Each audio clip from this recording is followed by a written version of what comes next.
Welcome to this video on speeding up your code. So in this video we'll talk about how you can time your code and locate where the computational bottlenecks in the code, and then alleviate these bottlenecks using techniques such as comprehensions, generators, and vectorization. We will also discuss a bit about the fundamental computational costs of mathematical operations and how computers manage memory. I'm importing standard stuff here, and then I'm using the line profiler and the memory profiler, which you might need to install. I'm also importing a simple local need for speed module, which will just have some functions which I will be sort of analyzing. Computers can sort of in general be represented in this diagram. You have some input devices to begin with. That could be your keyboard, you're typing in something. Then there is a CPU, which you can sort of think about as a control unit, which sort of decides what has to be done and sort of communicate with everything. It can use an arithmetic logic unit, which sort of where the actual computations are done. Computations are done on something, they are done on memory, so we have something in memory, some data, some numbers, which is doing the computations on.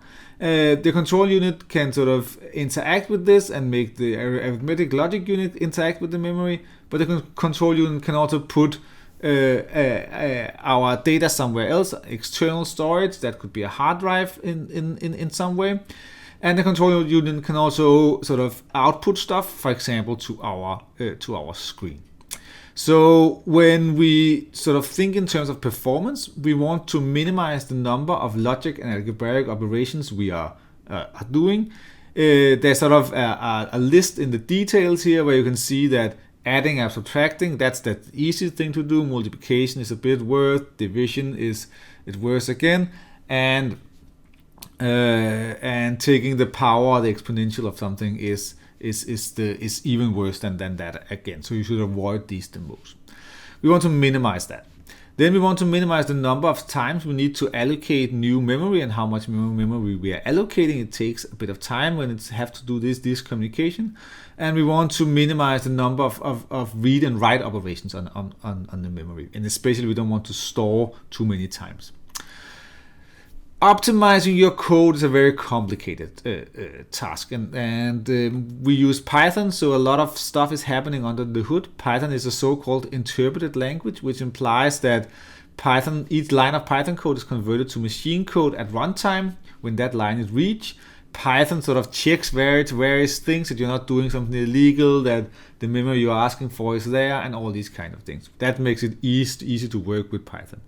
But that also means that it can be a bit hard to understand exactly what's going on. If you sort of compare with faster languages, C, C++, Fortran, they are compiled languages where sort of the machine code is created before the program is run. This gives you a lot more power in terms of deciding exactly what will be going on. But you also have to do error checks and memory management on your own, and you have to be specific about which types of variables do we have in advance and these kind of things. So it's a lot harder language. So that's why we use Python here. It's also often overlooked that today's CPUs are very fast, so feeding them data quickly enough can actually be a serious bottleneck. And that's because modern CPUs can do a lot of smart, complicated stuff. They have something called single instruction multiple data, which imply that if you want to multiply, for example, one float with another, it actually as fast to multiply 4 doubles at the same time, because you can sort of do stuff in vectors. So that's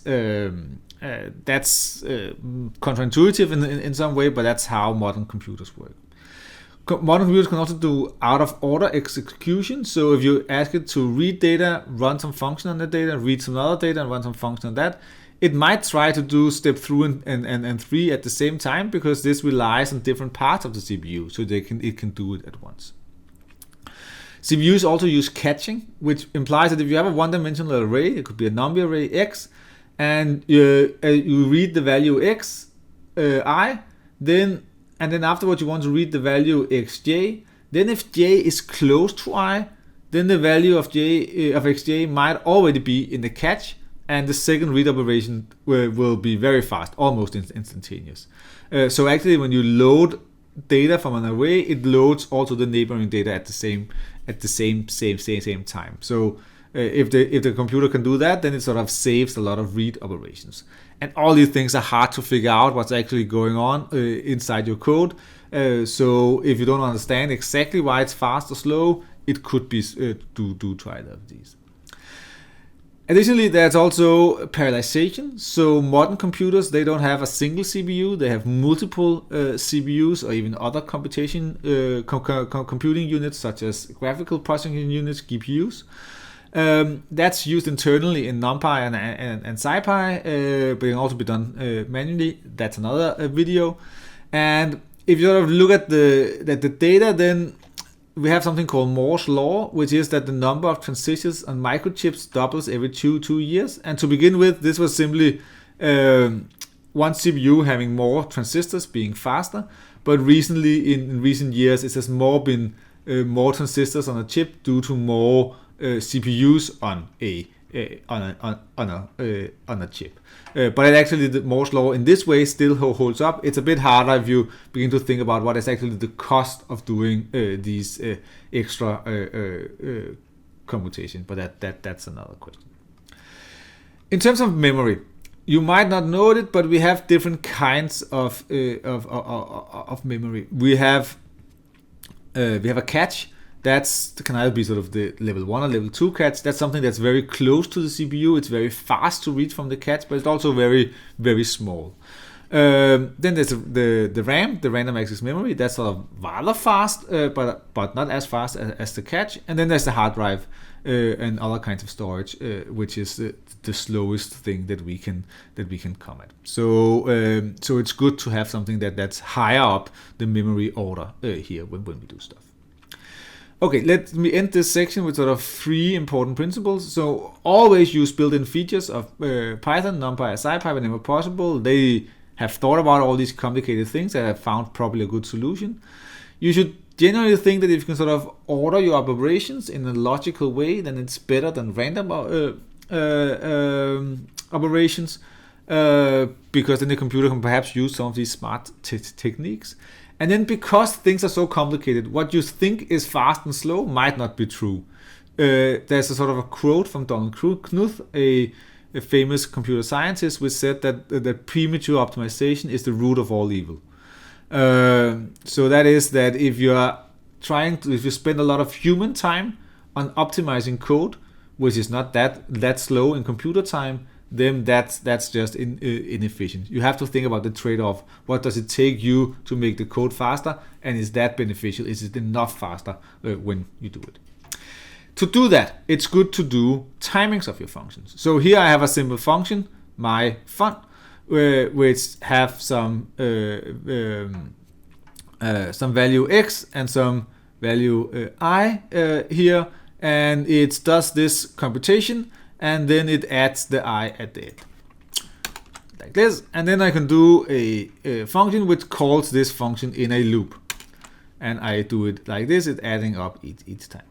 Now I can ask, okay, how long does it take to run this function here? And if I do it with manual timing, I could say, what is the time when I begin? I evaluate my function, and what is the time when I end? And this takes about 0.05 seconds.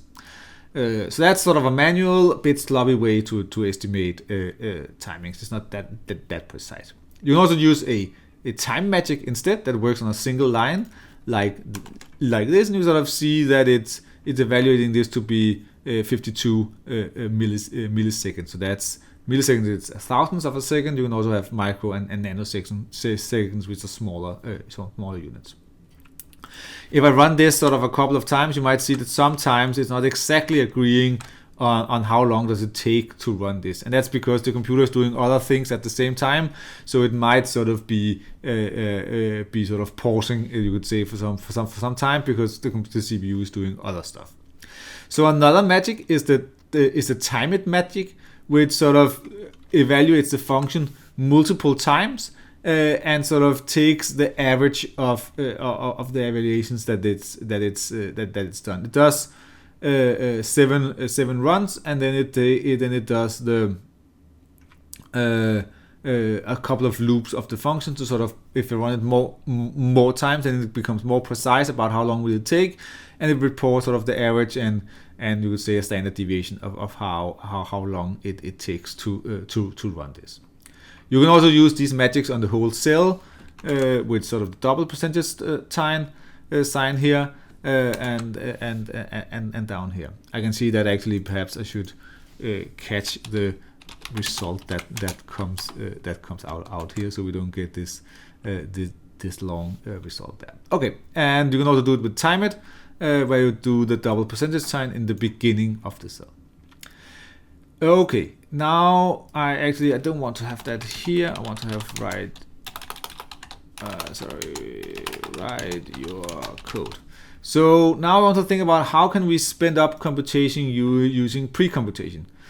So remember that what we had is we had this my function, and then we had my function loop here. And now there's a way that we can actually make this code runs a lot faster if we want to. So you could pause the video here and try to see, can you find a way to optimize this? Okay, what you could see here is that, okay, this my fun here, that's what we are calling a lot of time in here. So what does this actually do?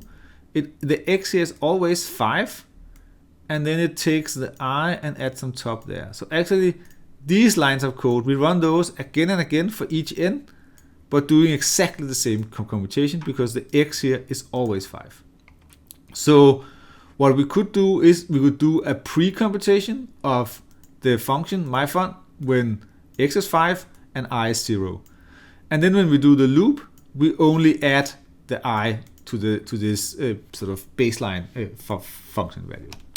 So this is my loop, my fun loop fast.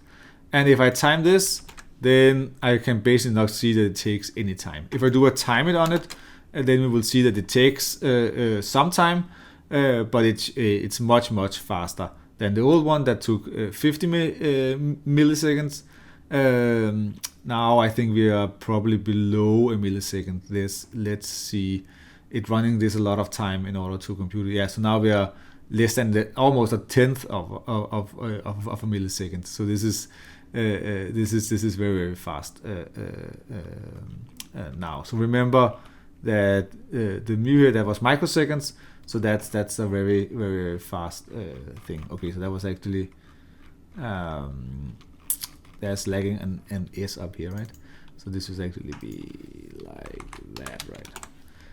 Okay, so that it didn't want to do that. Let's see, yeah, like that.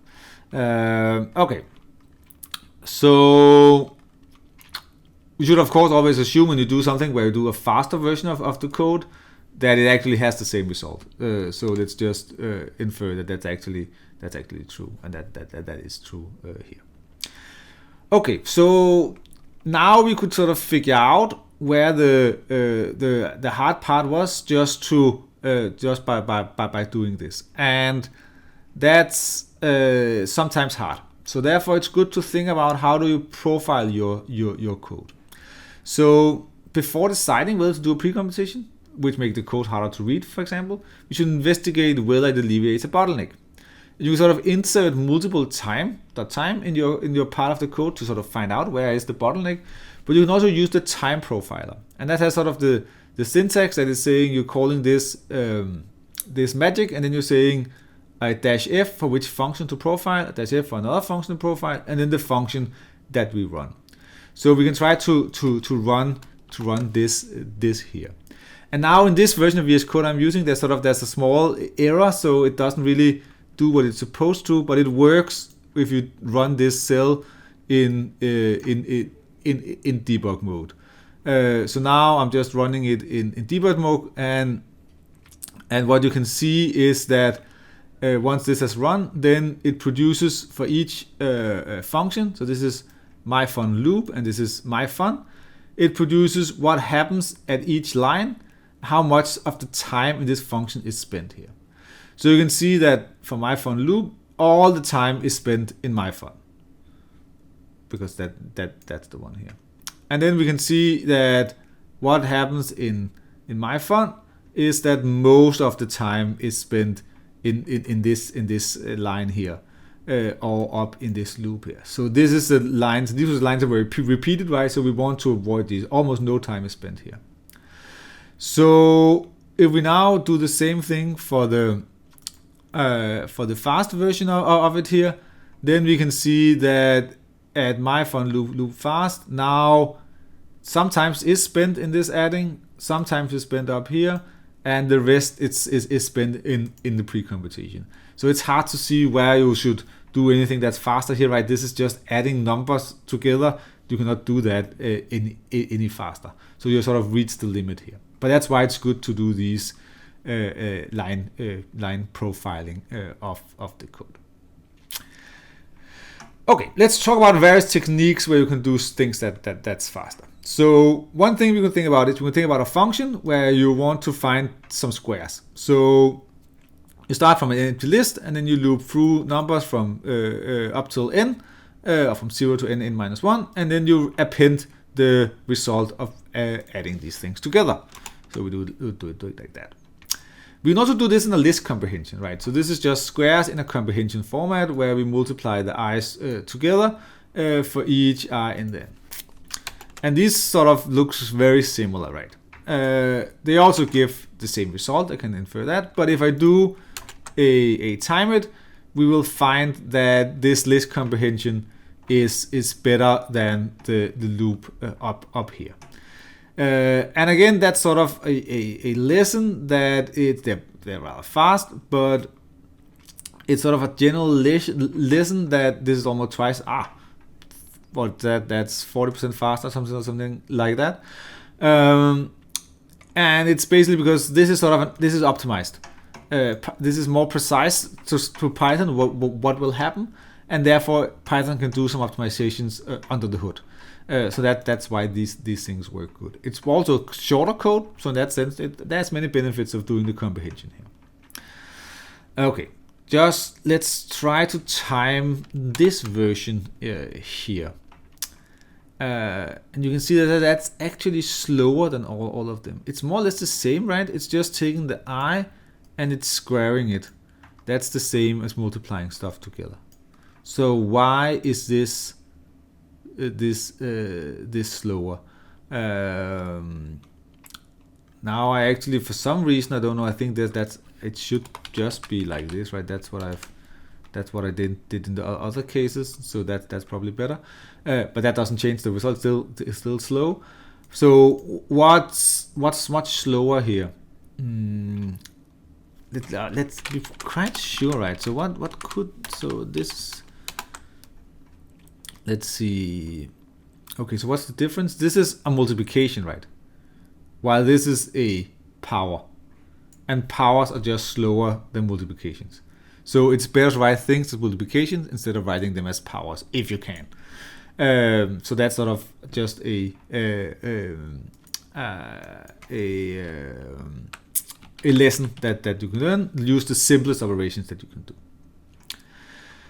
Okay, now assume that you're only interested in the sum of the squares. So you can sort of have our squares list, and then we can sum all these squares together. One thing is that in this line here, we create all of our squares, even though we are only interested in one element at a time. So instead of creating the whole list, we can do something with this. We can create a generator. So instead of the square brackets up here, we use the solve parentheses, and we can sort of create the exact same computation in another way. It gives the same result as before, but it does something different. The memory footprint of this is different. Here it's only doing the computation of the next step each time we require it to do it. That can also be investigated with the memory profiler. This has a similar structure to the line profiler, but it's sort of it's calculating what needs to be done. For some reason, at least when I tried, I need the function to be in an external module. So in this Need for Speed module here, there is sort of a test memory version of it, and there's a function where I create the list, a function where I create the generator, and then let's see what happens. And if I run this here, Now I don't know why these errors come up here, but I think that our results look fine. So let's forget about these warnings here. So if we look at this test memory function now, if we have some memory usage that's created internally by this function here, and then we can see when we create the list, then our memory increases because now we need to store this list. This is memory in bytes. It's almost the same as a megabyte. But if we do the generator, then nothing happens when we generate this, because this is just sort of a rule for how we will do the calculations. In the other lines here, you can sort of see how much does memory increase when we create A, or B, or C, or D, and E, and F. And you can see these things require 7.6 megabytes or more or less, while if you do a single precision number, it requires less.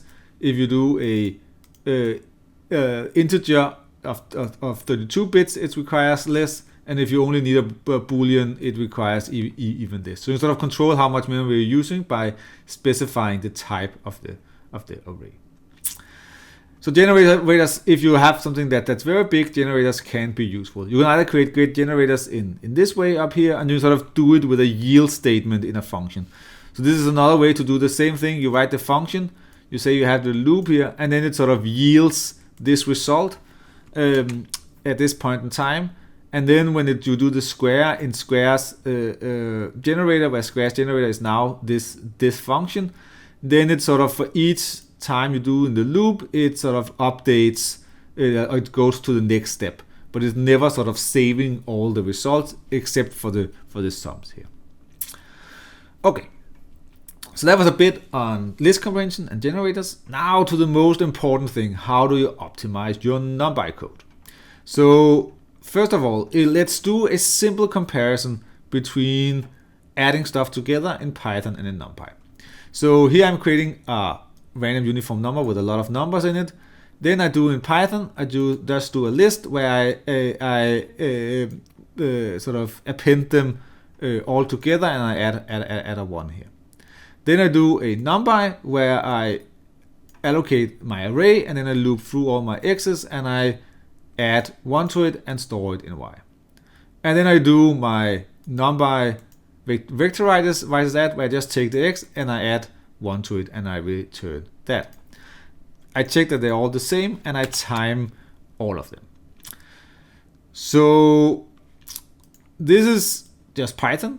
This is using NumPy stuff. NumPy, that is numerical Python, so that's sort of optimized for stuff with numerical. While this append, that could be appending all kinds of stuff. That could be strings or classes or whatever. It's sort of very, very complicated.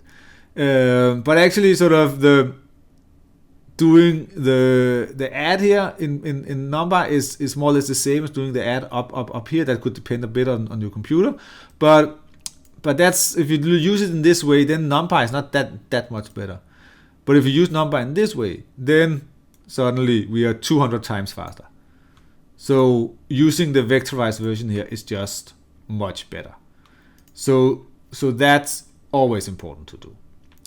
This works more generally. Here I have sort of another version where I, instead of adding 1, I'm doing an exponential function on it, and we will see that this gets even stronger, because using the exponential on a vector, the computer can do very, very good stuff. So we can see here that sort of makes this four times as long, but only made the NumPy vectorized version twice as long, or maybe three times. But still, you're saving a lot of time by doing the vectorized operation. Again, you can do more complicated stuff, and it still continues to be better. Here I'm doing a conditional sum, where I only want to have these things in there if x is smaller than a half. So here I do the exponential of x, and then I pick out those that have less than a half. And up here I do the vectorized conditional, where I first pick out the x's that I need, and then I do the exponential of that. And you can see that sort of this is of course a bit faster, because now you are you're doing less operations than what's down here. You also see that in general the speed up is less pronounced, and that's because the vectorized stuff is less efficient when you have sort of complicated if statements in them. Okay, so vectorization, use that all the time. Avoid the loops if you can. The second tip is that you should think about whether you work on rows or on columns. So generally it's you can sort of think about what is the best to do. Is it to do, if you want to have, you have to have some numbers and you want to add them together, should you either make a loop over the first dimension and then add or exponentiate and add stuff on the second dimension, or should you loop over the second dimension and add stuff over the first dimension? Or the first dimension here is sort of referred to as doing it over the rows, and this is doing it over the columns. So of course these two things result in the same. It's just the order of the way in which you add stuff together. But we will find that the row sums are just better than the column sums. As I remember correctly, yeah, more than twice as fast. So that might be surprising. The reason is that if you think about how number represent memory, then it's so-called row major. So that means that if you have a matrix of sort of rows, then in memory the array is stored such that each row are just after each other, and then comes the next row. You could also have column major. There it sort of will be stored in terms of the columns, and there will be another way. And because it's stored in these rows way, then if you do the first part up here, then you're using the catching of the computer. It's sort of it's already reading what it needs to use next, and that makes it faster. You can actually in NumPy sort of change the default. So the default is C, but you can sort of change it to F. So that's because Fortran is column major, the programming language Fortran, while C is row major. And if you change this around, then the result will also be more or less the opposite of what we have here. Okay, so think about the order or whether you work on the inner or the outward index. Again, the third tip is basically the first tip again. Use vectorized operations. So we can consider the task of calculating the following expected value. So we want to have some expected value of some A, where I want to take the expectation over this, where the psi and psi here, they have different values with equal probabilities. And we want to compute this for a vector of A values. So I can put in, say, I want to do this with 5,000 A values, and I put in my psi and psi vector, and I say what the probabilities are for these are. I can easily do a loop-based solution where for my A vector I loop through the A vector, and then I loop through each of these, and I'm calculating the inner part of it, which I call m plus, and I call the v plus, which is the square root of this, and then I'm adding together the values weighted by the probabilities, and then I return. I can do this. This is something that takes some time, right? This is a loop in a loop, and that takes 200 milliseconds. I can also do a vectorized solutions. So in the vectorized solutions, I'm using that I can sort of expand my vectors in the dimensions that I want them to be spanned in. So I can say that, okay, my m plus, I can think about that as my A, and then dimensions for the two psi and psi here, and then I can add them together in this way. Then I can take my square root of this big array here, and then I can do the multiplication of with the probabilities on this vector, and then I can sum together over the two last dimensions, and I will get out exactly the same result, but 100 times faster. So even though this is a bit more complicated code, then it's just so much faster that it's worth it. So think about that. Okay, so the summary here is that you have learned that optimizing for performance is a difficult task, but the recommendation is to follow the following 4-step procedure. Choose the right algorithm, so minimize the number of computations you need. Implement simple and robust code for the algorithm, and then profile this code to begin to find bottlenecks. And once you have found the bottlenecks, think about, can you use pre-computations, can you use comprehensions, can you use vectorizations to speed up the code.